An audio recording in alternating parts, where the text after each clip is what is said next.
sabe que lá em capital, né, tem uma diferença também. Só que, assim, em geral, assim, para qualquer escola, o salário é muito baixo, a carga horária é muito mais alta. Assim, nossa, eu ganhando menos, eu trabalhando mais que o dobro do que eu trabalhava lá. E aí eu sempre passava aqui também, eu queria saber o que era. Ficava curiosa para saber o que era. E aí eu meio que pensando em trocar de profissão. Eu iria falar psicologia, Deixa eu só interromper aqui um pouquinho. Pessoal, a gente está se apresentando, tá? A Bruna está se apresentando, o Kesley está aqui. Logo, logo é vocês. Fiquem aqui acompanhando.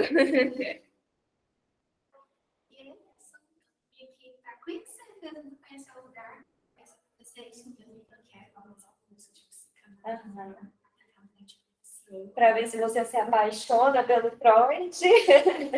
Assim, o que eu tenho de Freud foi uma matéria que eu fiz na faculdade na época, mas eu sou mais Vygotsky, mas tem muito Vygotsky. A minha TCC, eu entrei no mestrado, eu disse por causa de saúde mental, mas assim, sempre foi Vygotsky, eu sempre li muito Vygotsky, Freud foi muito. E me conta da sua experiência clínica. Você fez análise, ou psicoterapia, outras abordagens? Você já teve essa experiência, esse conhecimento de viver a clínica enquanto paciente? Já. Eu, na UFG mesmo, matéria, mas é só para diagnóstico. Não, tem o saudavelmente para o tratamento e tem uma outra clínica lá também que é só para diagnóstico, que é realmente os meninos da estágio. Clínica escola. Isso. E eu fiz análise na PUC, só que aí eles usavam uma abordagem cognitiva. Eu tenho psicanálise que eu fiz.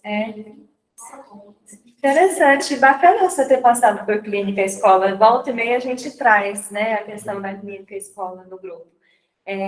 Bom, contextualizando, a Bruna se apresentou, né, pessoal, e contextualizando aqui tanto para a Bruna quanto para vocês. No semestre passado nós tivemos o grupo de estudos, um primeiro ciclo, que foram textos voltados para a clínica, também dessa coleção, uma coleção clínica.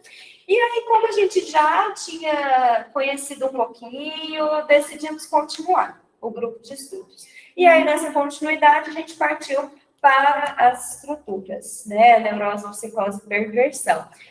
O grupo, a gente busca, além de discutir os textos, a gente busca no grupo também trazer casos clínicos, experiências, recortes, né? Não é um grupo de estudos voltado exclusivamente para a clínica ou para quem está atendendo, né? Ou para psicanalistas, psicólogos, mas é justamente na compreensão aí desses possíveis desdobramentos da psicanálise, tanto na cultura quanto na clínica, tá? Bom, pessoal, contextualizando vocês que estão online novamente, o Kesley vai se apresentar agora, para quem não conhece, e depois a gente vai partir para as apresentações online, tá bom? Kesley, a palavra é sua. Então, meu nome é Kesley, eu sou psicólogo, recém-formado, né? Eu estava fazendo estágio com a Larissa lá na Angola, no período que ela era monitora. No momento eu estou esperando os RPs, né? Para poder dar ansiedade para poder caçar meu rumo na vida, né? Saiu de aluno para colega de profissão, seus parabéns. Eu para o CRP domingo agora, sabe? Eu mandei a documentação do CRP, agora tem que esperar a resposta deles. Semana que vem eu vou plantar café já, para poder ver isso. E atualmente eu estou fazendo estágio na Juventude, né? Com uma condição autorizada que tem aqui na de dependência química e saúde mental. Está sendo uma experiência muito boa para mim, estou gostando muito dessa área de saúde mental, sabe? E vou começar também agora no INSEP, né, que é o Hospital Psiquiátrico daqui de Anápolis. Por causa de uma psicóloga que eu conheci lá na clínica do Virtude. Ela gostou muito de mim e agora no INSEP, né, que é o Hospital Psiquiátrico. Vou começar a fazer a pós da saúde mental do Alpendre, né, você viu? Da Helena Tamara, que é um professor que a gente tinha, se quiser, vai ser uma clínica, muito bem. uma clínica e vai ter pós-graduação. Aí eu vou fazer, e é pela psicanálise também, pós-graduação em saúde mental. E é isso, assim, sabe? Então, esse percurso, eu gosto de psicanálise, né? E no quarto período, me apaixonei por psicanálise. Esteve aqui semestre Estive aqui passado. no último grupo de estudo e quis continuar, porque era um tema que muito me interessa, né? Os estudos das clínicas, Uhum. mas porque eu gosto muito da psicanálise, né? E tem interesse na área clínica também, né? Então, sempre procurar entender mais. Mais futuramente também começar a minha formação, né? Uhum. Em psicanálise. Uhum. Mais uma frente, né? Me acertar tudo direitinho. Sim. Bom, pessoal, o Kesley se apresentou e agora eu vou convidar vocês que estão aqui, tem rostinhos novos esse semestre com a gente, tem rostinhos antigos, né, Cris? Se você quiser iniciar se apresentando, eu, o Kesley e a Bruna estamos aqui ouvindo vocês. Oi, oi, tá me ouvindo bem? Estou te ouvindo, sim. Você consegue ouvir a gente? Sim, sim.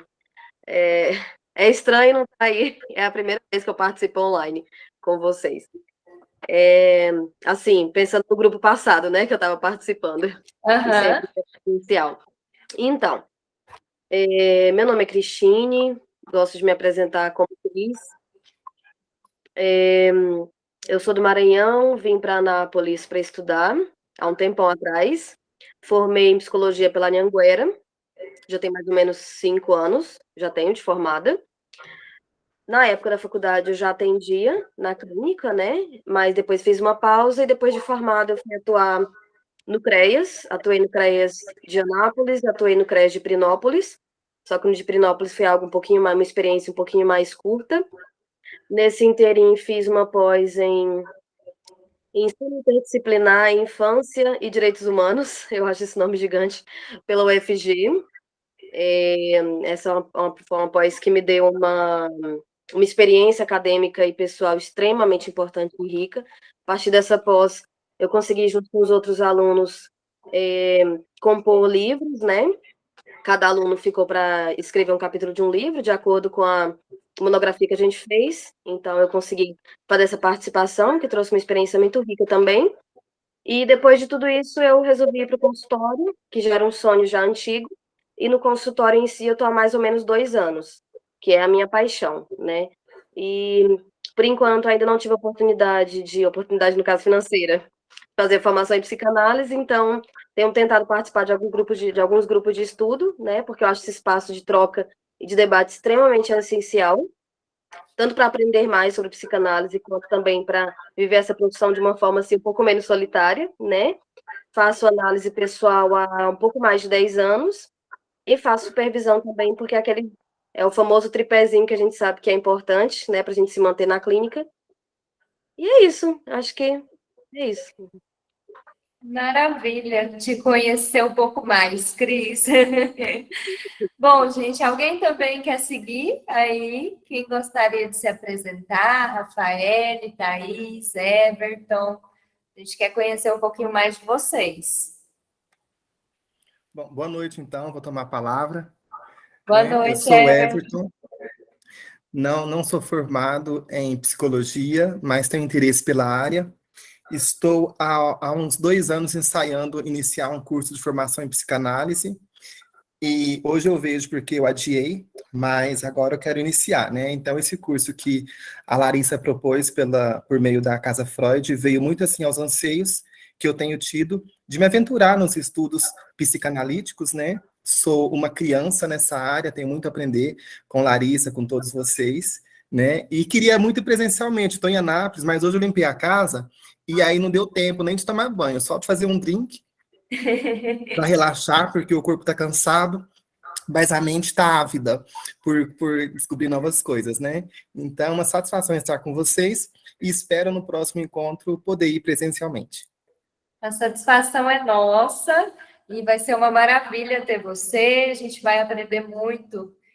O grupo acontece desde o semestre passado, né? Alguns estão aqui já, a Cris, a Rafaele, o Kesley, e a gente tem trocas muito bacanas, é algo que não fica tão preso a teoria, tem recortes clínicos, tem experiência pessoal, né, das análises, das vivências, e vai ser uma troca bacana ter você aqui, Everton. Rafael, Thaís, querem se apresentar? Boa noite. Boa noite, Rafael. Tudo bem, gente? Prazer estar de volta com vocês. Alguns eu acho que eu não conheço, outros eu conheço.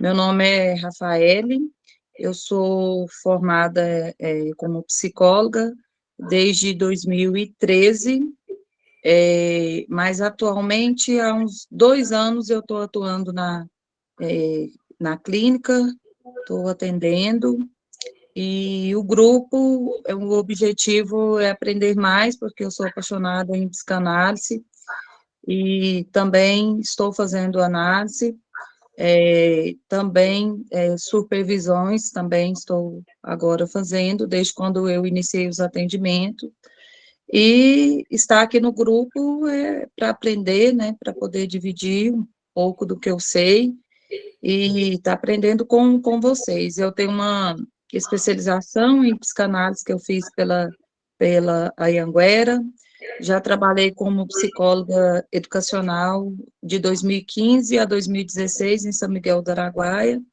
e venho trilhando esse caminho aí de aprendizado, né, de aprender cada vez mais, para estar aprendendo como profissional e também para estar fazendo um bom trabalho com os nossos pacientes, né. Maravilha, Rafael, bom demais ter você com a gente. Obrigada, Nancy. Thaís, gostaria de se apresentar? Boa noite, todos me ouvem direitinho? Sim, estamos ouvindo. Consegue me ouvir? Sim. Eu sou do Rio de Janeiro, então, infelizmente, eu nem poderia estar presencialmente com vocês. Eu comecei a estudar psicanálise durante a pandemia, em 2020, e me apaixonei, assim, né? No meio daquilo tudo, né? Acho que foi um impacto para todo mundo passar pela pandemia. E aí eu resolvi ler Luto e Melancolia, né? Foi a primeira obra de Freud que eu falei, nossa, acho que tem um pouco a ver com esse momento, deixa eu... E aí eu me apaixonei, acho que Freud é assim, né, cara? Quando você gosta, você não desgruda mais, não tem jeito. E agora eu estou no segundo, depois passada a pandemia, né? Eu entrei para a faculdade de psicologia, para que me abrisse um leque maior em questão de trabalho mesmo, né? Mas a paixão é a psicanálise. Então, eu participo de seminários, grupos de estudos, a minha terapia é pela psicanálise, né, com psicanalista, e é isso, assim, a formação é essa, né, análise pessoal, tá participando sempre, né, de cursos e seminários, e interagindo com pessoas que já estão na prática, depois a supervisão, e eu estou aí nessa trajetória. Maravilha, Thaís. Que bom, fico feliz com sua trajetória. E que bom te ver, né? Acho que a gente se segue nas redes sociais. Eu já me considero amiga das pessoas que me seguem, que eu sigo. A Thaís é uma delas. Eu fiquei muito feliz de ver você por aqui, Thaís. Então, vamos lá. Acho que agora é a minha vez, né, gente, de me apresentar. Como alguns aqui já me conhecem, eu sou Larissa, sou psicóloga, sou psicanalista, eu trabalho na clínica, atendo crianças, adolescentes, adultos, e desenvolvo trabalho aí de monitoria na Faculdade Anhanguera, na clínica escola, né, o suporte aí, a supervisão, faz parte desse tripé que nós tanto falamos, né, que é composto pela análise pessoal, a supervisão e o estudo teórico. E o objetivo desse grupo é dar continuidade àquele que já foi iniciado no início do ano, em janeiro, e espero que esse grupo não acabe, né? Novas pessoas chegam para somar, outras vão embora, deixando aí um legado, uma contribuição importantíssima, e a gente vai caminhando juntos. Eu vou manter, pessoal, o computador na minha frente, porque dessa forma eu consigo ver vocês e consigo interagir com os meninos que estão presencial. tá? Mas vocês podem falar, se quiser fazer um cara a cara com o Kesley e com a Bruna, podem fazer. E vai ficar gravado também esse encontro. Eu vou disponibilizar a gravação para todos. E quem estiver presencial pode assistir depois online também, tá bom? Bom, gente, o texto que nós selecionamos, né, que eu selecionei, que vocês toparam comigo essa leitura, inicialmente é o texto sobre tipos neuróticos de adoecimento, né, e vamos entender um pouquinho de como foi feita essa seleção, quais são as expectativas para esse grupo, né, o que a gente pode tentar aprender ou ouvir um pouco mais. A seleção é feita a partir desse texto, Neurose, Psicose e Perversão, desse livro, que é um compilado de vários textos do Freud, que de algum modo abordam sempre essa questão das estruturas. Né? Se a gente pensa a psicanálise, eu gosto de pensar a psicanálise a partir do Freud, entendendo alguns eixos dos textos que ele produziu. Um desses eixos é a clínica, né? De fato, nós estudamos aí alguns textos, como, por exemplo, que pratica psicanálise, né? Nós estudamos o texto de... Só um minutinho, gente, que apareceu um negócio aqui querendo trabalhar. Nós estudamos recordar, repetir e elaborar, né? Nós fizemos trilhamos um caminho aí de textos voltados para a clínica no semestre passado, que quem não leu vale muito a leitura, né? E faz com que a gente compreenda um pouco do pensamento clínico do Freud, das descobertas, de como a psicanálise foi escrita a partir da experiência, a partir da vivência. Né? O Freud construía a sua teoria, o seu arcabouço, conforme ele ia atendendo seus pacientes, conforme ele ia encontrando um novo problema, uma nova forma de adoecimento, ele voltava, ele reescrevia, ele refazia. Então, a psicanálise é uma teoria aí, sempre foi em construção, né? E em desconstrução também, que esse é um dos objetivos do nosso grupo, ler, fazer uma leitura crítica desses textos. Muitos desses textos foram escritos em 1910, 1920, né, nesse período tão importante de produção aí do Freud. E esses textos, de alguma maneira, representam a nossa sociedade hoje, representam a nossa maneira de encarar as diversidades, as nossas formas de adoecimento, mas muito já ficou, né? Nossa sociedade, ainda bem que avançou em alguns sentidos, até aquele período havia ainda muita repressão, né? Muitas questões de sexualidade que para o Freud, e a forma como o Freud abordava, já era um na sociedade, né? Algo que chocava muito.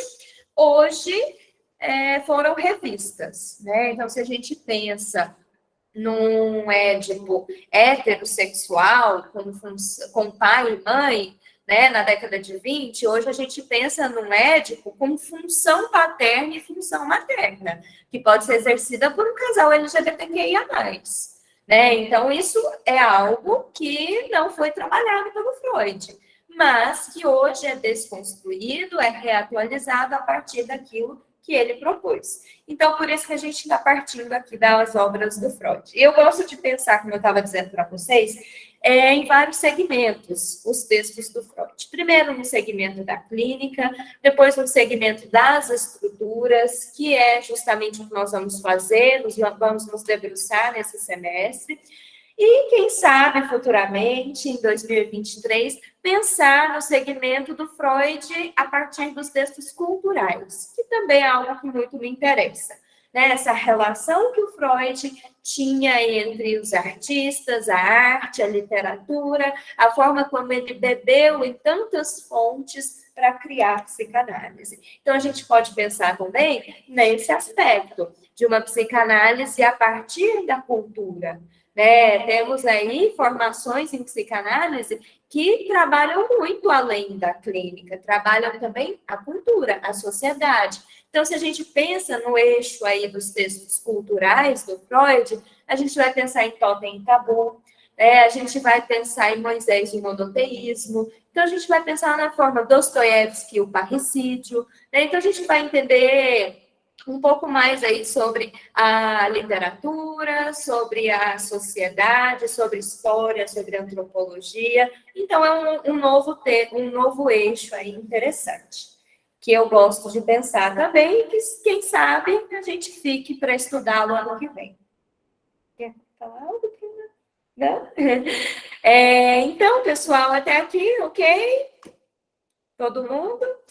Então, vamos partir um pouquinho aí para o texto, né? Eu encaminhei, vocês tinham acesso aí ao roteiro de leitura lá na ficha de inscrição. Nós vamos começar hoje com um texto sobre os tipos neuróticos de adoecimento, que é um texto de 1912.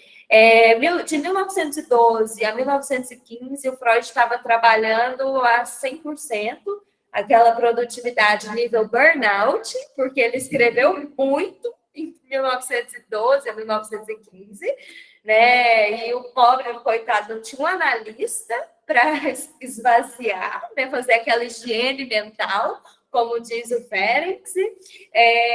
Então, ele estava produzindo muito. E eu gosto da gente começar com esse texto, porque ele vem falar de coisas importantes, principalmente dos fatores desencadeantes da doença.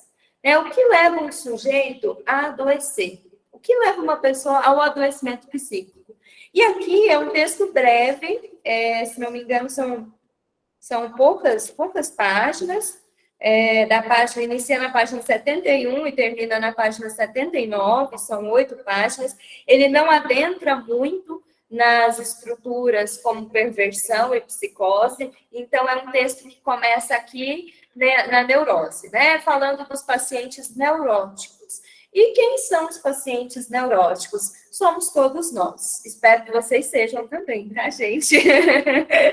Se tiver algum perverso aqui, por favor, psicóticos são bem aceitos.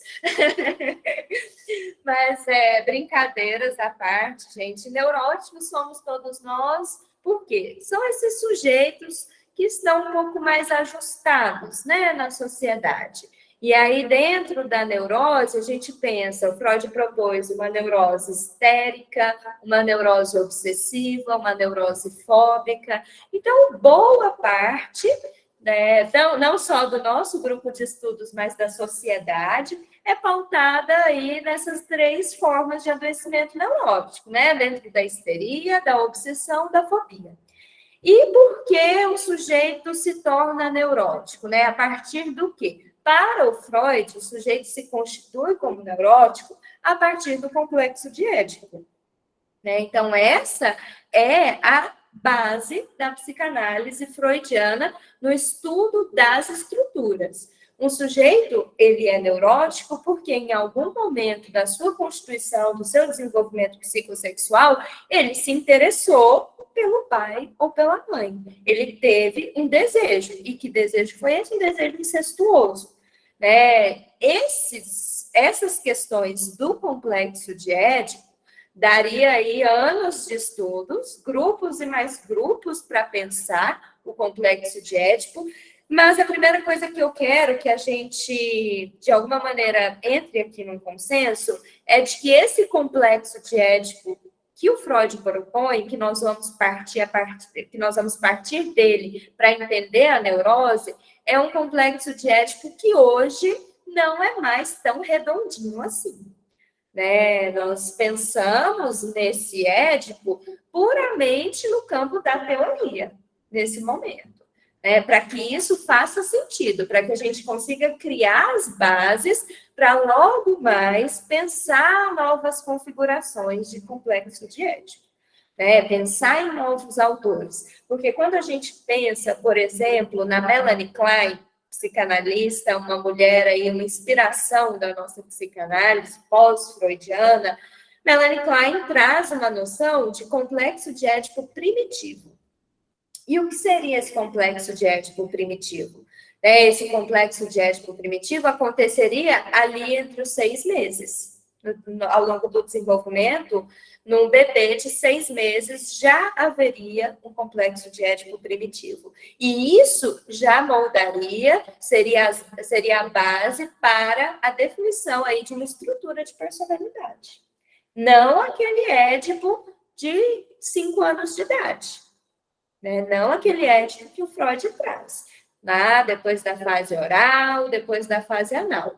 Então, a gente precisa pensar que estamos partindo de um complexo de Édipo que aqui precisa se manter nesses moldes redondinhos para a gente compreender um pouco melhor a psicanálise do Freud. Mas que mais adiante a gente vai voltar e vai desconstruir um pouco de tudo isso, tá? Pensando aí nesses outros autores, né, pensando no percurso da história da psicanálise, a gente pode pensar, pessoal, na questão da psicanálise em 3 vertentes.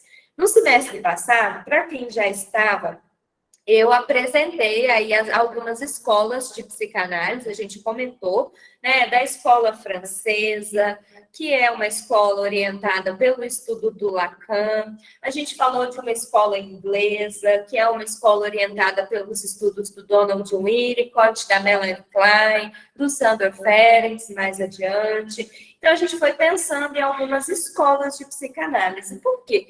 Porque existe toda uma ramificação da psicanálise após o Freud. O Freud veio, criou bases sólidas para que muitos outros agregassem, construíssem novas teorias a partir disso.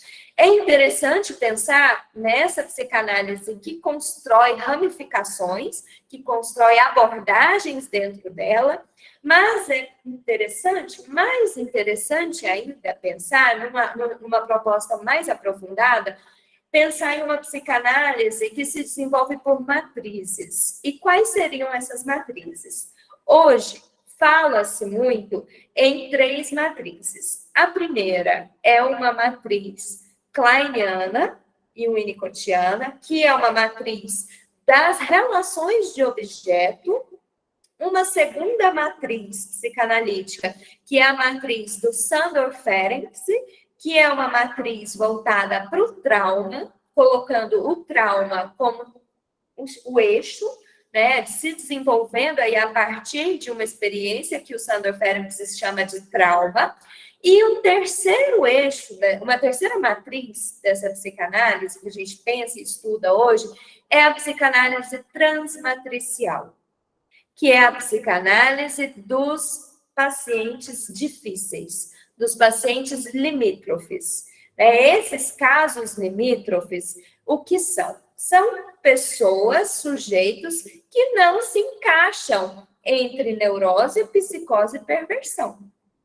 Por quê? Porque em 1920 foi ótimo, bacana Freud definir dessa maneira as formas de adoecimento, as formas de existir dentro, né, dessas estruturas, mas muito escapa. Tem aquele sujeito que tinham as histéricas, né, tem aquela histérica ali que tem a carteirinha filiada ao partido ANAO, né, que ela tem conversões histéricas, que ela paralisia na perna, que ela desenvolve psoríase e isso e aquilo, e queda de cabelo, e manchas pelo corpo, que somatiza, que é aquela histeria clássica, que é aquela histeria de um teatro mesmo, teatro do corpo.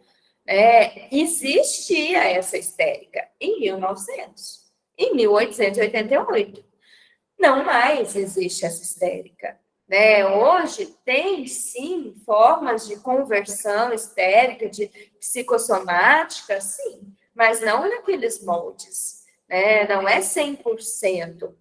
Então, tem também o fóbico? Tem, mas não mais aquele fóbico que o Freud estudou. E há pessoas, há casos que escapam dessas estruturas, que não é perverso, que não é neurótico, que não é psicótico, e que está na linha, que está borderline, que ele está aí limítrofe. E quem são esses sujeitos? Onde eles estão? Quem descobriu? Um dos primeiros autores que veio a descobrir isso foi o Donald Winnicott. né? Então, o Winnicott, ele trabalha com os casos limítrofes, né? Ele começou a atender crianças num hospital psiquiátrico, ele era um médico pediatra, iniciou seu trabalho a partir da experiência clínica, a partir do atendimento que ele realizava em hospitais psiquiátricos com crianças, e entendeu que algo além da psiquiatria acontecia ali. E foi se interessando pela psicanálise, e depois ele foi desenvolvendo sua própria teoria,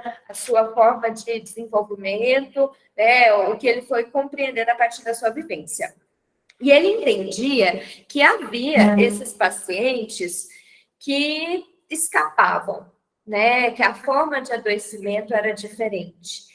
Que são hoje casos que chegam no nosso consultório de pessoas que sofrem de um esvaziamento muito grande, né? De pessoas que, de alguma maneira, não encontram, não são capazes de construir um sentido para a vida, que sentem esse esvaziamento, que partem de forma agressiva, né? Que tem uma agressão ao próprio corpo, que se cortam, né? Geralmente pacientes que trazem a questão da automutilação e que, investigando isso, eles não estão tão neuróticos e nem tão psicóticos e nem tão perversos. Eles não estão ali tão encaixados nessa tríade.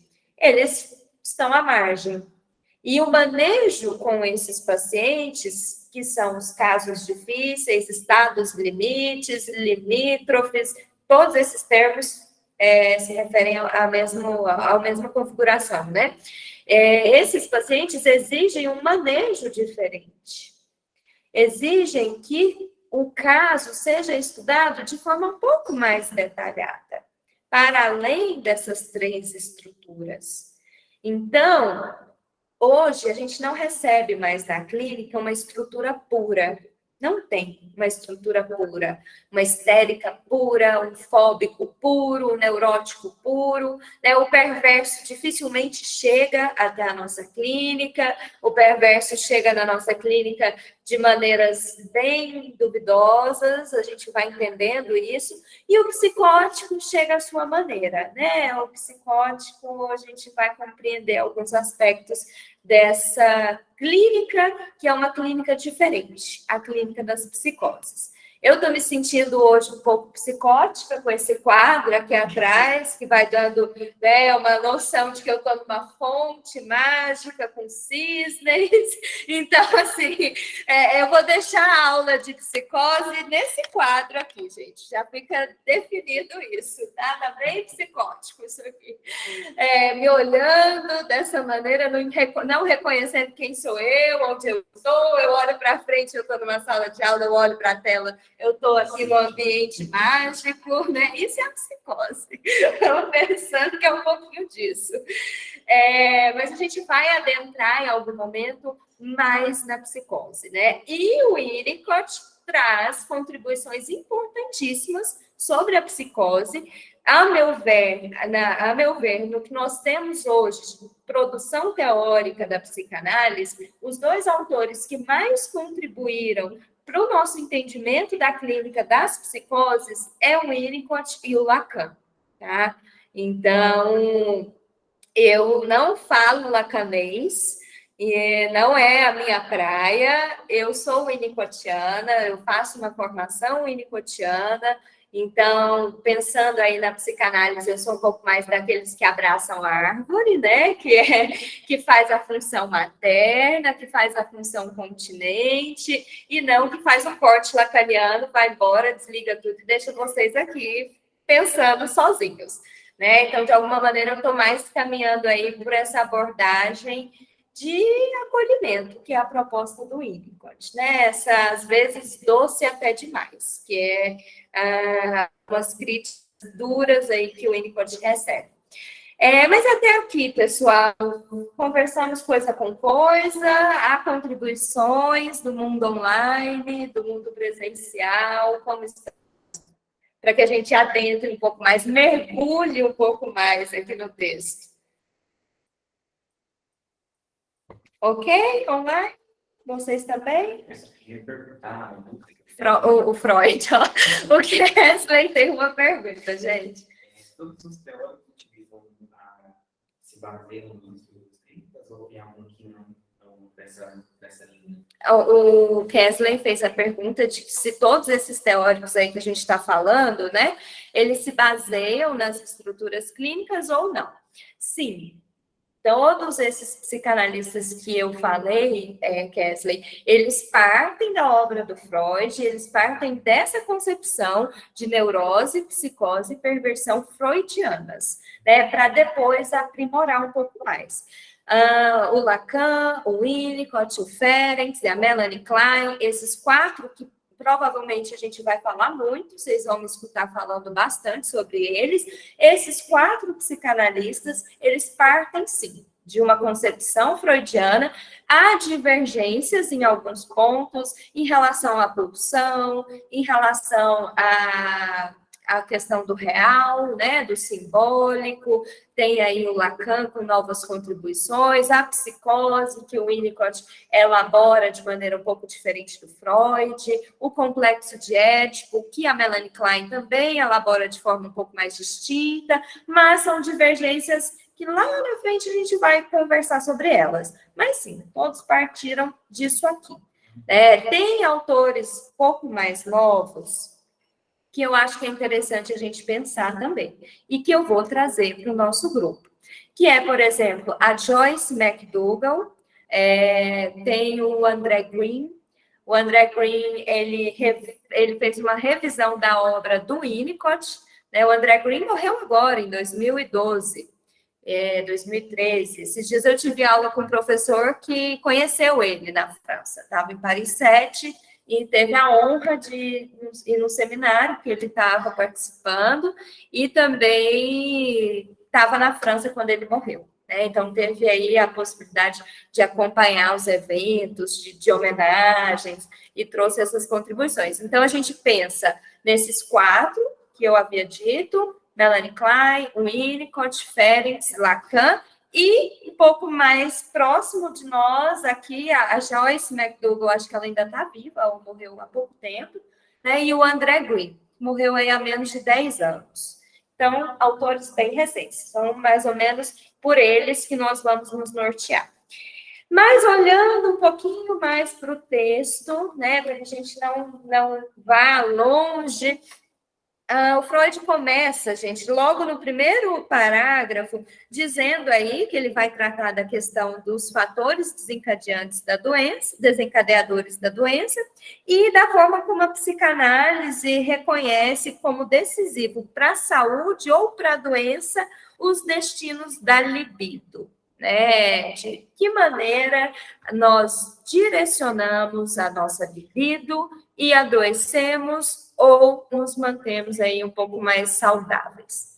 E ele vem nos dizer que um dos fatores principais que vem a desencadear a doença nos neuróticos é um motivo mais evidente, que é o do impedimento, né? E o que seria isso? Ele traz um exemplo clássico, qualquer um com 1 ano de consultório vai receber um desse, eu garanto, ou receba seu dinheiro de volta em 30 dias, tá? Que é um caso clássico do indivíduo que estava sadio, enquanto a sua necessidade amorosa estava sendo satisfeita por um objeto real no mundo exterior, e torna-se neurótico, que vem a adoecer, quando esse objeto lhe for subtraído. O que é isso?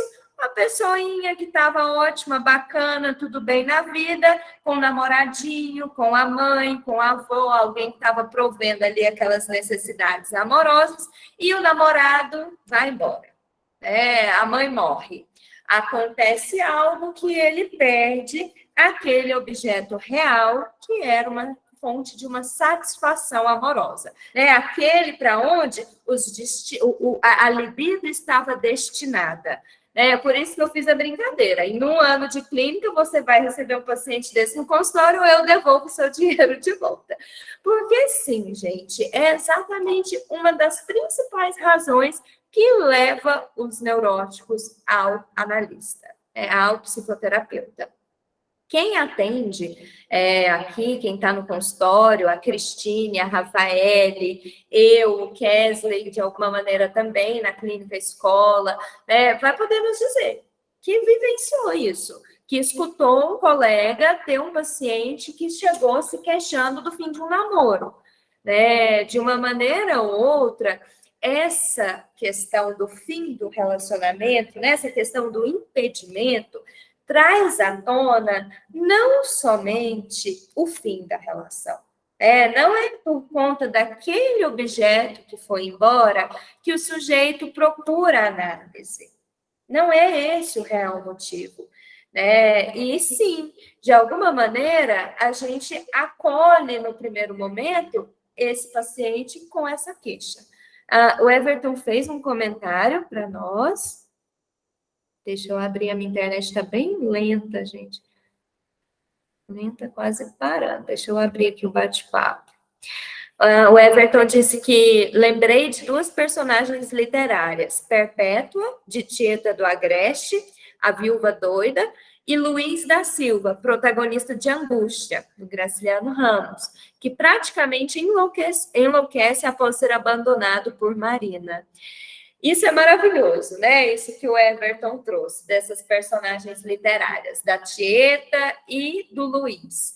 E, de alguma maneira, são tantos, A gente vê aí o próprio Freud, que era um apaixonado pela literatura, vez ou outra faz comparações com Romeu e Julieta, Vez ou outra ele traz Shakespeare, De alguma maneira a gente tem aí a Medeia, nós temos Dido, figuras da antiguidade, da literatura antiga, clássica. Nós temos várias expressões artísticas que mostram essa perda, esse desespero, esse enlouquecer após ser abandonado. Lá na Medeia, Dido, Dido põe fogo em Cartago, Medeia mata os próprios filhos quando é abandonada, e na mitologia a gente já começa a perceber isso, e vem evoluindo, na literatura. Tem Romeu e Julieta, com aquele impedimento do amor que não pode ser vivido, nós temos os filmes, nós temos os romances hoje, nós temos as novelas. De alguma maneira, essas produções literárias, essas produções artísticas, são a expressão do adoecimento, da forma como essa perda, de fato, quase enlouquece.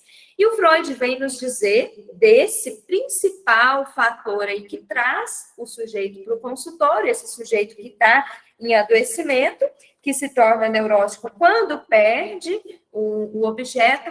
E aqui, gente, ele tem uma frase muito bacana, Ele diz assim: a felicidade, aqui, felicidade coincide com saúde e infelicidade com neurose. É mais fácil a cura vir pelo destino do que pelo médico, pois o destino pode oferecer um substituto para a possibilidade de satisfação que foi perdida. E eu acho que logo nessa primeira página aí do texto, quando o Freud nos diz isso, ele está dando aquele tapinha na nossa cara, que é basicamente o seguinte: esse sujeito que perdeu o namorado, a namoradinha, vai chegar no consultório adoecido, ele vai buscar uma cura, e essa cura não vem pelo médico, não vem pelo psicanalista, não vem pelo psicólogo. Mais fácil vir pelo destino, porque o destino pode apresentar um objeto para atuar como substituto daquele. Nós não. E isso diz das nossas limitações. Muito do que nós fazemos na clínica psicanalítica, muitas das vezes, é somente a função de acolher, a função de se colocar à disposição de escutar o outro. E no senso comum, isso parece tão pouco, Tem gente que critica os psicólogos e os psicanalistas e dizem: mas seu serviço é só escutar. Nossa, mas você vai estudar 5 anos de psicologia, 30 anos de psicanálise só para ouvir? Justamente, só para ouvir. Por quê? Porque ouvir já é muito. Às vezes, esse sujeito que está quase enlouquecendo após ser abandonado pela pessoa, pelo objeto amado, ele só precisa ser ouvido. Né? Ele só precisa dizer, para que ele também possa se ouvir. E a nossa função, ao nos colocar à disposição de conter, de acolher essa angústia, esse desamparo, é muito já. E não é fácil. E exige anos de análise para conseguir conter essas angústias, para dar conta do desamparo seu e do desamparo do outro. Né? Então, de alguma maneira, eu acho isso super interessante, da gente pensar no contexto do luto. A Thaís estava dizendo que se apaixonou pela psicanálise aí a partir do luto e melancolia, em plena pandemia, e eu adorei, achei isso muito simbólico, né? Eu li Luto e Melancolia durante a pandemia, acho que ninguém saiu ileso disso, todo mundo perdeu alguma coisa nesses 2 anos, nem que seja o direito de ir e vir, né? Então, todos nós saímos com perdas absurdas. E o Luto e Melancolia, por pouco eu não coloquei ele na seleção de textos para esse semestre. Mas eu falei, eu vou deixar o pessoal ler por fora, porque é uma leitura muito gostosa, né, de ser feita. Inclusive, gente, leiam Luto e Melancolia, não está no nosso cronograma, não está no roteiro, mas vale super a pena.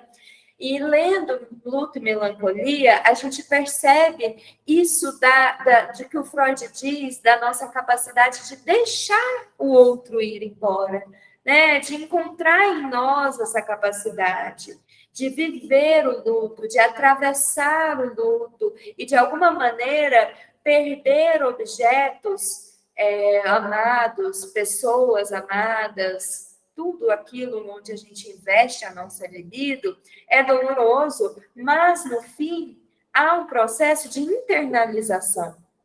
Então, se eu perco a minha mãe, a minha avó, meu esposo, se eu perco meu emprego, eu preciso atravessar aquele luto para que, de alguma maneira, eu, no final de tudo isso, saia com um pedaço bom daquele objeto, né? Com aquilo introjetado em mim. Por quê? Porque o outro vai, mas eu fico. E o Freud nos fala muito desse luto e melancolia a partir de uma estrutura neurótica, né, que consegue fazer isso. Porque o neurótico, ele consegue deixar o outro ir. O neurótico consegue perder o objeto amado. E atravessar o luto e, de alguma maneira, integrar uma parte desse objeto na sua personalidade. Né? Já o psicótico e o perverso não tão bem assim. Né? E por quê? Por que o neurótico, lá no Luto e Melancolia, consegue sair do luto? Consegue reordenar sua libido para um novo objeto? Porque o neurótico, gente, ele já aprendeu a perder lá no Édipo. Nós perdemos já o nosso pai e a nossa mãe. Nós perdemos a chance de executar aquele desejo incestuoso. Então, a gente já começa com uma perda, com uma falta.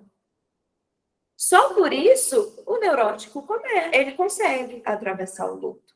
Então, quando Freud fala que o destino, né, ele diz assim, que provavelmente a cura desse adoecimento, da perda do objeto, há de vir pelo destino, né, do que pelo médico, porque o destino pode oferecer um substituto para que aquela satisfação aconteça outra vez, ele está dizendo desse sujeito neurótico que vai ser capaz de encontrar um novo objeto para amar e para desejar. Por quê? Porque é o que nós fazemos no Édipo.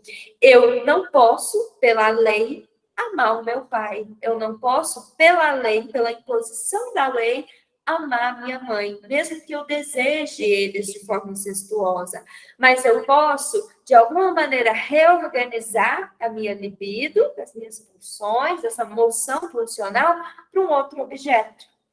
Né? E eu posso avançar, e eu posso desejar outro homem, eu posso desejar outra mulher. Mas, de alguma maneira, ficam resquícios daquele desejo que foi interrompido, que foi proibido. Até aqui, ok? Faz sentido para vocês? Está indo longe? Está indo, não está muito na superfície? Está todo mundo ok? Podemos seguir? Thaís, pode falar, Thaís. Eu não sei se você falou, se eu acho que você falou no início, que o paciente chega, né, às vezes por causa da perda de um relacionamento, por exemplo, e não é exatamente por causa da perda daquele relacionamento. E aí, então, você falando do Édipo, então tem a ver com, tudo bem, a gente aprende a fazer novas escolhas, mas ficou um trauma, ficou uma ranhura, é isso? É o que eu gosto de pensar, Thaís, que ficou um afeto estrangulado. Sabe, algo quando está estrangulado, que não foi quebrado totalmente, né? E que não está inteiro, está estrangulado. É a mesma coisa. Eu não sei, aqui em Goiás a gente tem o hábito de matar a galinha, né? Galinha caipira. Pegar a galinha e fazer galinha caipira. Não sei se no Rio de Janeiro tem esse costume. Mas aqui é popular, que as pessoas criam na roça, né, as galinhas no quintal, e aí no domingo vai ter um almoço de família, vamos matar uma galinha, fazer uma galinha caipira, dessas que é criada no quintal. Cada um tem um método de matar a galinha, mas eu lembro na minha família de matar a galinha estrangulando o pescoço. Né? Então você pega a galinha, quebra o pescoço dela. Essa galinha não morre ali na hora, mas é mais fácil de degolar ela.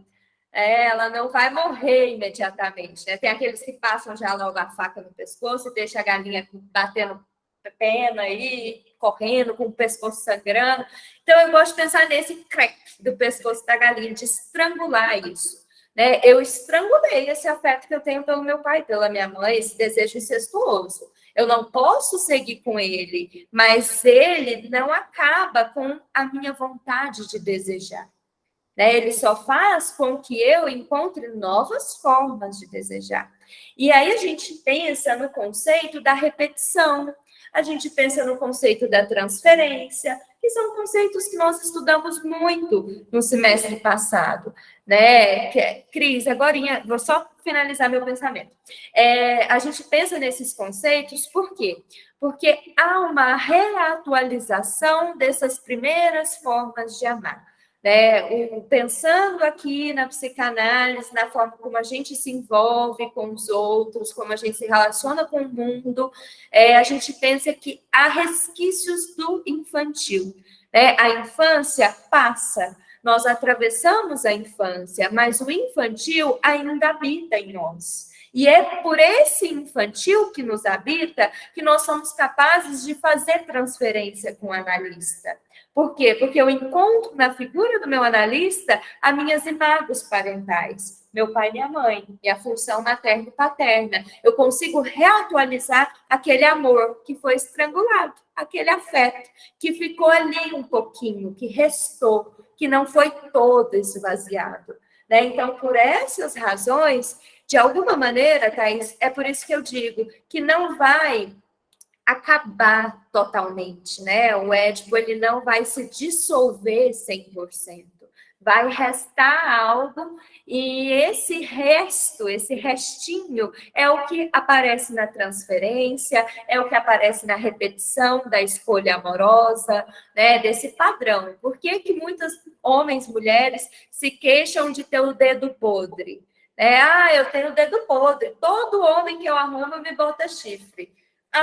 O que foi o Édipo dessa pessoa? Foi se sentir chifrada pelo pai. Meu pai estava me chifrando com a minha mãe. Né? Por que ela está escolhendo parceiros que se repetem? De alguma maneira. Estou fazendo psicanálise selvagem aqui, tá, gente? Mas, assim, é para que a gente possa pensar de maneira um pouco mais nítida, né? Por que a gente repete? O que a gente repete a partir de onde? Pensando em Freud, a partir do Édipo. Só um início aqui. Cris, você havia levantado a mão. É só um pequeno adendo mesmo. Estou me adaptando ainda a essa coisa de falar aqui no online. Eu já quis falar acho que umas 4 vezes, mas eu fico mais tímida aqui, parece. Estava lembrando de um filme que eu assisti ontem. O nome é Antes do Amanhecer, é de uma trilogia. Sou apaixonada por ele. E super indico, inclusive, é muito legal. É de romance, mas é assim, um romance super natural, cotidiano, eles mais conversam e dialogam do que qualquer outra coisa, assim, e de uma forma muito madura e crítica, né, sobre as relações amorosas. Enfim, e aí tem uma hora que a atriz Eu vou principal escrever fala, aqui. É antes do amanhecer? isso, é de uma trilogia. Obrigada, Larissa. E aí tem uma hora que a atriz principal fala assim, por que será que a gente se torna obcecado por pessoas que nós mal gostamos? E é muito, eu acho que facilmente a gente se identifica com isso, né, assim, e é incrível, né, porque a primeira coisa que vem é isso, de que porque não é aquela pessoa, não é só sobre ela, é o que veio antes, né, assim, para engatar um pouco no que você já falou um pouco da questão da repetição, né, e por isso que é muito, muito mais profundo e muito mais denso para desfazer esse enlace na relação amorosa quando há esse processo de obsessão, né, porque não é só sobre aquele parceiro, não é só sobre aquela relação, e por isso é tão difícil e desafiante de largar um pouquinho esse objeto amado, né. Sim, e isso, Cris, me faz pensar nos relacionamentos abusivos, né? Que de alguma maneira é algo que hoje nós falamos um pouco mais, né? Nas redes sociais, na clínica, as pessoas chegam nomeando uma relação abusiva como abusiva, né? Antes não havia isso, e como psicanalista, eu acredito que nomear algo já é muito, já é um avanço, né? Então, a gente poder nomear formas de relacionar-se como abusivas ou não é um grande ganho na nossa sociedade.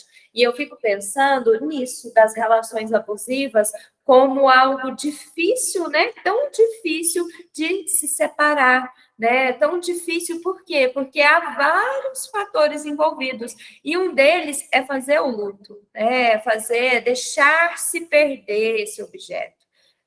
Deixar com que esse objeto vá embora e ter uma força egóica para entender que eu fico, né? E por que é difícil, às vezes, se separar de um relacionamento, né? Porque às vezes é difícil, a gente vê muitos nossos pacientes na clínica tendo essa dificuldade de vir, de falar, de compreender, de enxergar que o relacionamento não faz bem, que aquilo não está não está produzindo felicidade, só sofrimento, dor, mas não consegue sair. Eu amo, eu não amo, eu transo, eu não transo, eu gosto, eu não gosto, mas eu não consigo sair. Fica aquele movimento, aquele círculo que sempre se repete.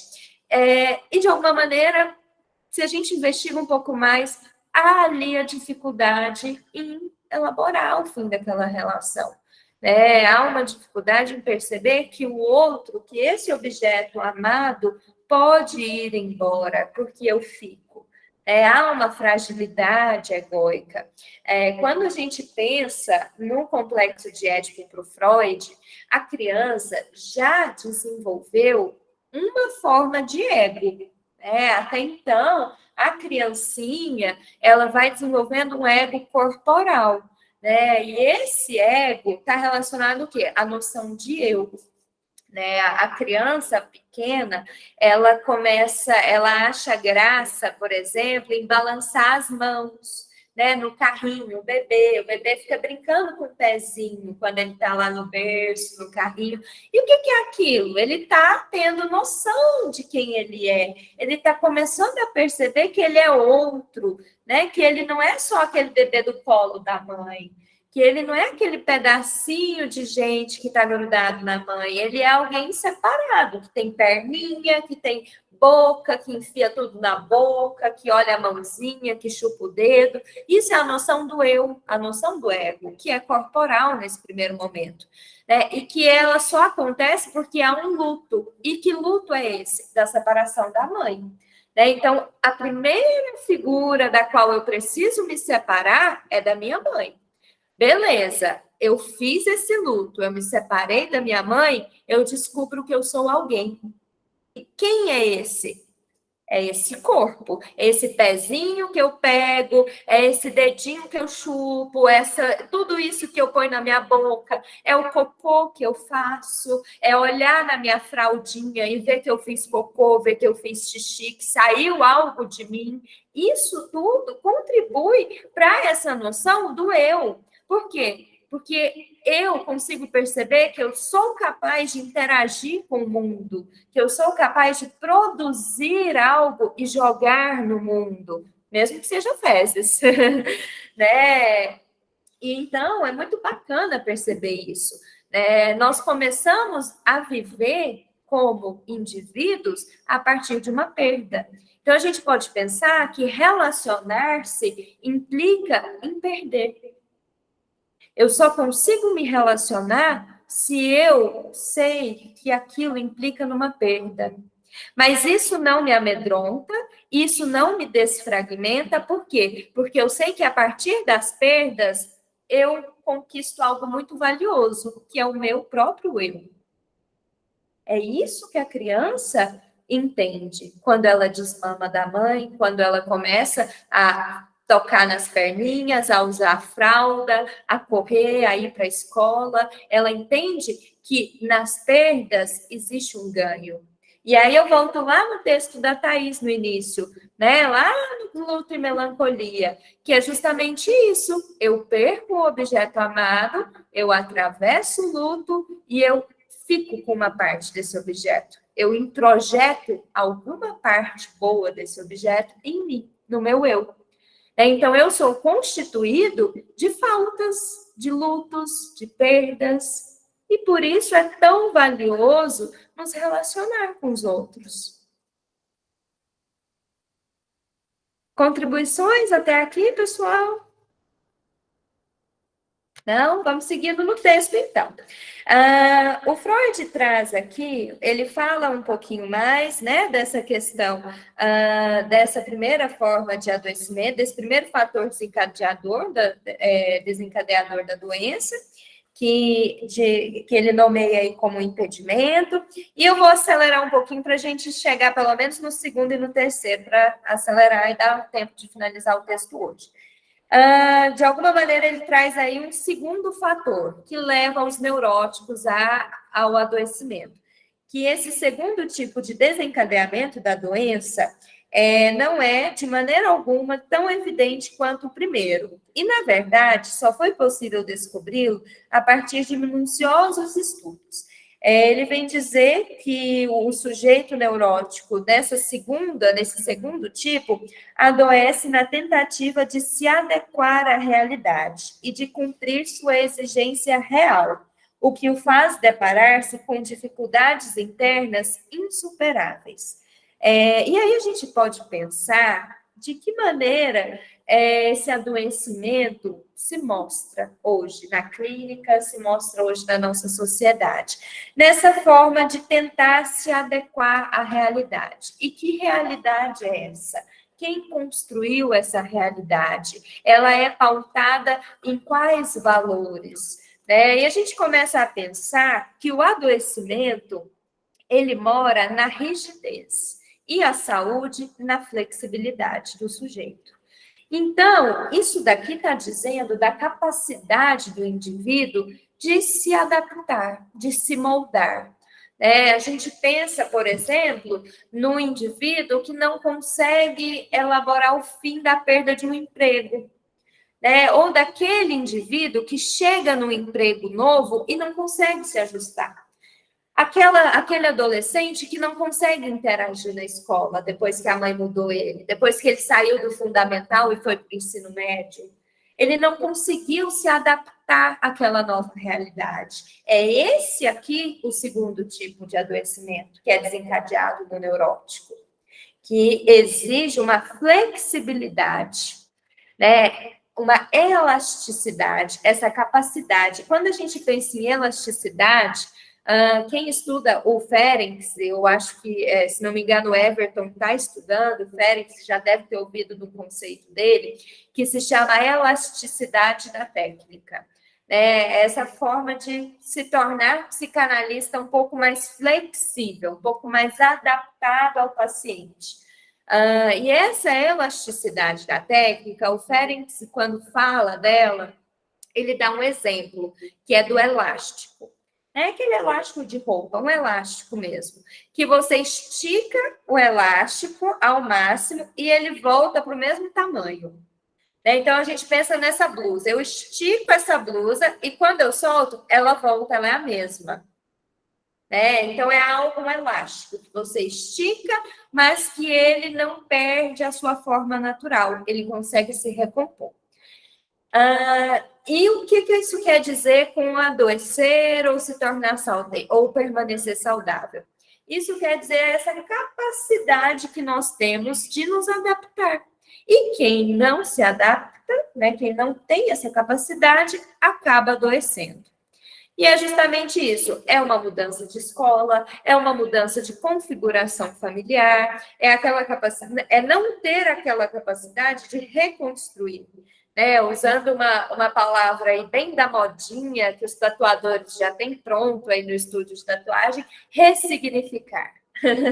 É justamente isso, essa inflexibilidade, essa incapacidade de ressignificar, de se adaptar, de criar novos caminhos, de se adaptar a uma realidade que não condiz com a minha capacidade interna de sobreviver a ela. Eu fico pensando numa forma de adoecimento, hoje em dia, desse segundo tipo, gente, que é produzida pelas redes sociais. Eu acho que se o Freud estivesse vivo hoje, ele falou da neurose de guerra, né? Eu acho que ele ia falar da neurose de Instagram. Assim, eu queria escrever neurose de Instagram. A Cris também. Eu queria escrever um texto, um livro chamado Neurose de Instagram, gente, porque assim, não tem lógica. Pode falar, Cris. Eu preciso muito fazer esse adendo rapidão. Eu ando nessa angústia tem meses, acho que a minha vontade era de escrever uma dissertação de mestrado sobre isso, que é um tema urgentemente atual e muito angustiante, né? Nossa, demais! Quando a gente pensa, né, nesse segundo tipo, eu gosto dessa frase do Freud, o sujeito adoece na tentativa de se adequar à realidade. Gente, isso é o Instagram. A gente adoece na tentativa de se adequar a uma realidade que não existe. Porque tantas demandas de transtornos relacionados à imagem, relacionados à alimentação, porque tanta insatisfação com o próprio corpo, porque tanta insatisfação em relação à produtividade, porque eu estou tentando me adaptar a uma realidade que não existe. Eu estou tentando me adaptar a uma realidade que, de alguma maneira, ela foi criada para que ninguém consiga se adaptar. Essa é a realidade. Esses dias eu estava com um caso, eu adoro trazer casos, gente, do consultório. Quem é novo aqui vai ouvir muito. Mas esses dias eu estava com um caso, um paciente, a pessoa estava trazendo justamente uma questão de produtividade, de metas, de entregas, que na empresa tem meta tal para ser batida, E a gente vê isso em vários segmentos. Segmentos de comércio, telemarketing, indústria, vendas, sempre tem a meta do mês, o funcionário do mês, aquele que alcançou, que de alguma maneira ele se adequou à realidade, que foi imposta. E essa indivíduo em questão, esse paciente, estava falando, eu ando muito cansado, porque eu não consigo nunca cumprir com aquilo que eu preciso, eu nunca termino meu trabalho, das 6 da tarde ainda fica um monte de pendência, eu vou dando cheque, ele tem um aplicativo que cada hora que ele finaliza uma atividade, ele põe lá, check, e aí ele diz que nunca consegue terminar aquelas atividades, e que sempre fica uma pendência. E é algo que diz do sintoma desse sujeito, a gente já está percebendo isso na análise, mas tem coisas que não estão relacionadas somente ao sintoma do sujeito. Tem formas de adoecimento produzidas pelo neoliberalismo. E a gente precisa pensar nisso. O burnout é uma doença produzida pelo neoliberalismo. Por quê? Porque eu preciso entregar o máximo, porque eu preciso ser meu patrão, porque eu preciso ser o meu produto. Né? Essa ideia neoliberal de que eu me vendo, de que eu preciso entregar, de que eu preciso produzir. E essa pessoa me disse, eu nunca consigo atingir as metas lá na minha empresa. E eu virei para ele e falei assim, você acha que a sua empresa ia produzir metas que você consegue atingir? Claro que não, gente. E ele estava reclamando esses dias. Sempre sobra serviço no setor que eu trabalho. Falta gente, nunca eles contratam, a empresa fica em expansão, contrata mais um auxiliar, contrata mais uma secretária, mas ainda sempre está todo mundo sobrecarregado e o trabalho nunca acaba. E é lógico, porque se eles contratarem quantidade suficiente para dar conta daquela demanda de trabalho, isso vai ter repercussões no desemprego, isso vai ter repercussões no capitalismo, no neoliberalismo. Então, sim, nunca vai dar conta de terminar o trabalho. Sim, sempre vai estar sobrando trabalho no setor. Por mais que contrate, por mais que faça expansão, sempre vai estar todo mundo sobrecarregado. Por quê? Porque essa é a ética neoliberal. É que a gente não dá conta. E eu vou tentar me adaptar a isso, eu vou adoecer. De alguma maneira, eu preciso fazer uma leitura de que eu vou adoecer.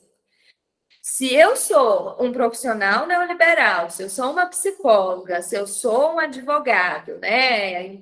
E de alguma maneira a gente compra essa ideia de que nós somos o nosso produto, por isso que a gente cria um Instagram profissional, né? Porque nós somos o nosso produto, nós precisamos entregar o nosso produto.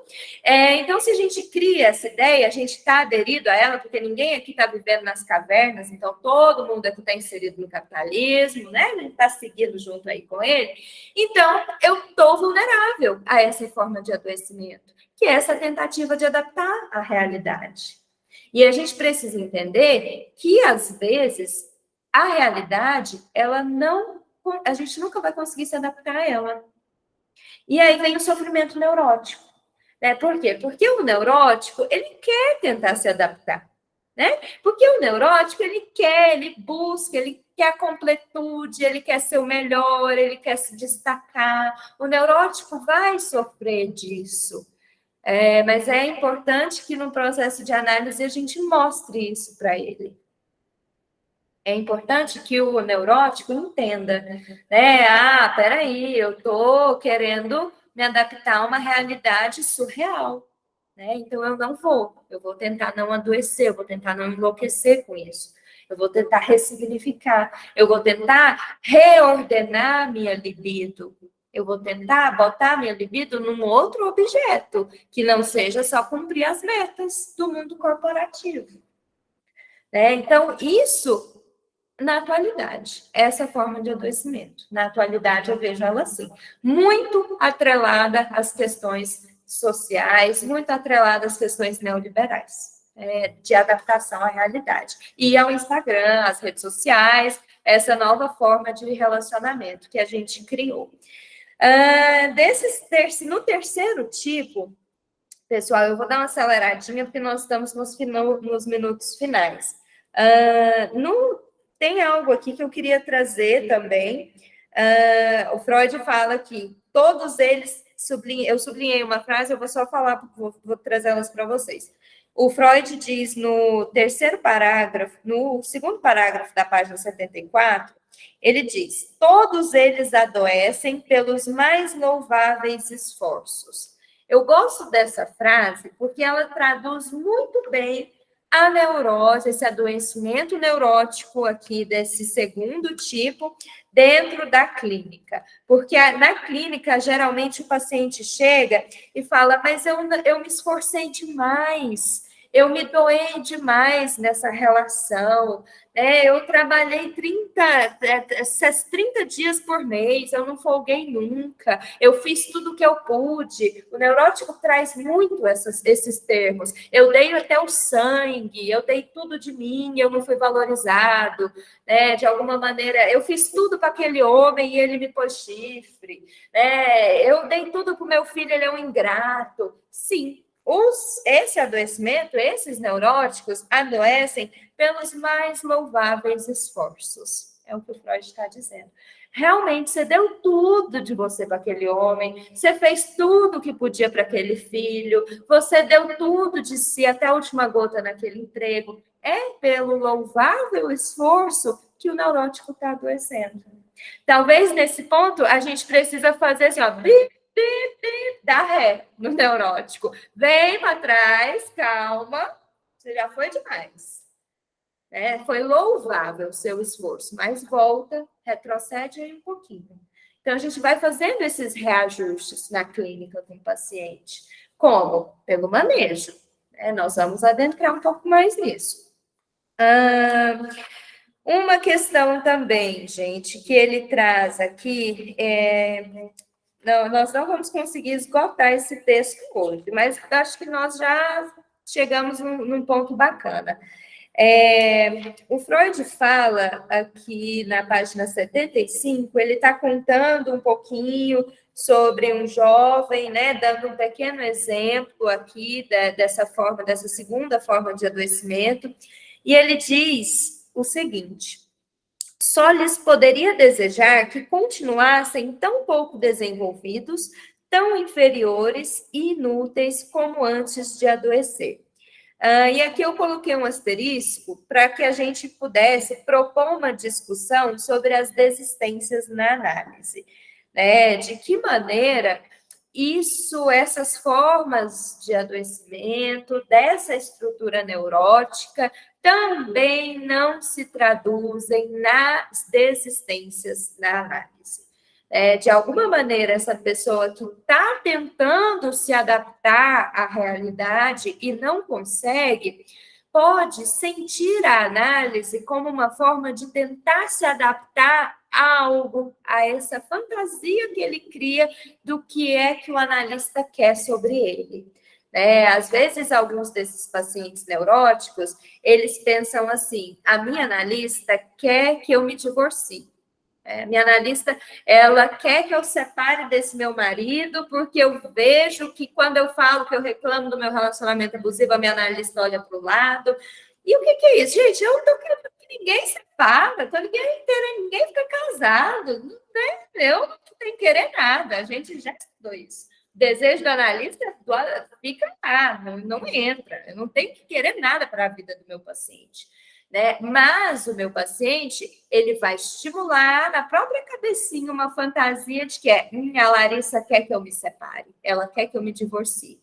E aquele paciente não vai conseguir se divorciar, ou ele não quer, ou ele não consegue naquele momento, ele não tem recurso para enfrentar, para fazer esse enfrentamento, para lidar com esse luto da perda desse esposo, né? O que ele vai fazer? Ele vai pensar que isso é uma realidade que ele precisa se adaptar, então eu preciso satisfazer o desejo da Larissa e me divorciar, mas eu não dou conta, então eu saio da terapia. Então eu desisto da terapia. Por quê? Porque eu não consegui ali me adaptar àquela realidade. É uma possibilidade de desistência da análise. Entender que aquela é uma realidade na qual eu preciso me adaptar e que às vezes eu não consigo. Ou, inclusive, o paciente permanece na análise, mas com aquele discurso, que de dizer assim: eu acho que você quer que eu separe, mas eu não vou separar agora. Eu não dou conta, pensando bem que eu acho que eu tenho que separar, mas eu não dou conta. Ele traz isso. Como uma forma, uma realidade que ele não se adapta.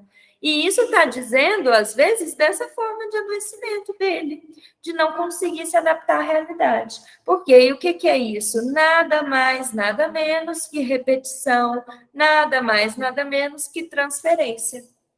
Quando isso acontece, é porque está operando ali no setting analítico a demanda do sujeito. Ele está repetindo com o analista aquilo que é a demanda dele. Quando existe alguma sublimação, é uma adaptação? A realidade? A sublimação é um dos melhores destinos para a pulsão, né, que o Freud traz aí como talvez o destino mais nobre de uma pulsão, que é tornar essa pulsão não sexualizada. E, de alguma forma, a sublimação, ela tem uma adaptação no sentido de que eu estou sublimando para algo que tem valor, que tem prestígio na sociedade. Então, é difícil pensar nesse sentido aqui de adaptação. Deixa eu só pegar o trechinho que ele fala, porque adequar-se à realidade, né? Aí a gente entra num termo, Bruna, que é assim, que é uma discussão, né? Seria uma forma de adaptar? Sim, seria uma forma de adaptar. Mas quando o Freud traz adequar-se à realidade, eu sinto, aí é algo pessoal, que há uma diferença entre adaptar e se adequar. Eu sinto que se adequar é algo mais dentro de uma caixinha, sabe? Para eu me adequar, eu sinto que eu preciso de uma forma para eu encaixar ali. Agora, para eu me adaptar, eu sinto que tem uma possibilidade de criação naquele espaço. Não é algo quadrado, né? Eu posso me adaptar a uma calça jeans, mas eu posso me adequar, por exemplo, a um vestido, que é algo mais leve. Então, eu penso, sim, na sublimação dessas pulsões como uma forma adaptativa de dar resultado para uma pulsão sexualizada, tornar ela não sexualizada e produzir um livro, uma obra de arte, algo que tem valor e prestígio social. Mas eu não penso muito no ponto de uma adequação, porque a adequação, para mim, existe um formato prévio, né? E a sublimação ela é muito mais livre, muito mais ampla. Então, sim, se esse sujeito que tenta se adequar à realidade conseguir se adaptar à sublimação, adaptar essas pulsões numa via aí sublimada de trabalho, né, de produção artística, literária, ele vai conseguir sair de forma mais saudável. Por quê? Porque na rigidez mora o adoecimento e na flexibilidade mora a saúde. E as produções sublimadas são flexíveis. Né? Gente, falta ainda metade do texto para que a gente termine, né? Nós temos aí, mas eu imaginava que isso poderia acontecer, tá? Nós temos ainda a letra C, que ele se separa aí na forma de adoecimento por inibição de desenvolvimento, né? E nós temos que aí ele vem falar dessa inibição de desenvolvimento como um infantilismo, né? A gente vai pensar nesse infantilismo de várias formas. Aquela dificuldade da pessoa em passar pelos estágios de amadurecimento. Geralmente a gente vê isso claramente naquelas pré-adolescentes que querem continuar sendo crianças. Tem ali uma dificuldade em atravessar aquele momento, de deixar de ser criança para se tornar adolescente. E aí você vê uma menina de 15 anos falando com uma vozinha de criança, né, infantilizada. E isso é o quê? Não quer deixar de ser criança, está com dificuldade para atravessar aquele processo, que é doloroso, que fala aí sobre perdas, sobre lutos. Então, é algo que a gente pode voltar para discutir. Quero que vocês leiam todo o texto, a gente pode voltar. Nós vamos voltar em todos os textos, igual nós fizemos no semestre passado, lê o primeiro, volta no último, lê o terceiro, fica fazendo esse zigue-zague aí, porque a psicanálise é essa coxa de retalhos também, de vai e volta, né? Faz, desfaz. E a letra D, ele vem falar sobre várias formas, né, de adoecimento, da maneira como a libido insatisfeita e represada traz aí consequências adoecedoras para o psiquismo do sujeito. Fala um pouquinho dos conflitos, aqui, isso aqui eu achei interessante de falar, que é do conflito entre o eu e a libido, né, dessas condições de saúde, da neurose. Vai falar um pouquinho sobre causa da doença, o que é a causa da doença ou não, e tem algumas outras questões antes de finalizar aqui, sobre essa tentativa de encontrar a raiz, né, a causa da doença. Então, essa última parte do texto, essa última página, o Freud fala mais sobre isso. Mas eu acho que não dá para a gente se prolongar um pouco mais, nosso tempo já até se esgotou, mas hoje a gente tinha toda essa apresentação, esse se encontrar novamente, né, e conhecer novas pessoas, então é natural que a gente não consiga dar conta de tudo. E é isso, neuróticos, lidem com a falta, tá? Faltou tempo para o texto, faltou um momento para a gente discutir mais, eu acho que todo mundo é neurótico, vai ficar aí lidando com a sua falta e vai produzir em cima dela, e a gente se encontra daqui 15 dias. Combinados? Bom, boa noite, meninas. Eu vou encerrar e amanhã eu encaminho a gravação para todo mundo, tá bom? Lá no grupo. Vou postar no YouTube e mando para vocês. Beijos. Foi ótimo ter vocês aqui. E foi ótimo ter vocês aqui também. Boa noite, pessoal. No próximo dia, você manda mensagem para a semana que eu esqueço. Mando sim. Mando, não preocupa não. Eu aviso todo mundo.